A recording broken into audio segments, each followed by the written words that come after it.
குழந்தைங்களுக்கு சளியை சரி பண்ணக்கூடிய முருங்கை இலை சார் எப்படி செய்வது அப்படிங்கிறத பார்க்க போகிறோம். அதுக்கு தேவையானது முருங்கை இலை, சிறிதளவு உப்பு. இந்த முருங்கை இலையை நம்ம கழுவிட்டு அம்மியில் வச்சு அரைக்கிறோம். எடுத்து வச்சுருக்க உப்பையும் இதோடு சேர்த்து முருங்கைக்கீரையோட நல்லா நைஸாக அரைக்கிறோம். முருங்கைச்சாறை உப்போட வச்சு அரைச்சி வச்சுருக்கோம். முருங்கை சாறு ரெடி பண்ணியிருக்கோம். இப்போ வெள்ளை துணி வச்சு வடிகட்ட போகிறோம்.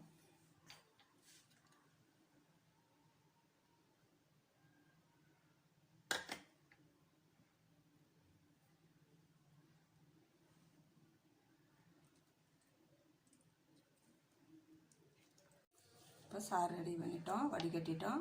இதை ஒரு சங்காளவுக்கு 2 வயசுக்கு மேலே உள்ள குழந்தைங்களுக்கு கொடுக்கலாம். காலையில் வெறும் வயிற்றில் கொடுக்கணும். செஞ்சு பார்த்துட்டு சொல்லுங்கள் மக்களே.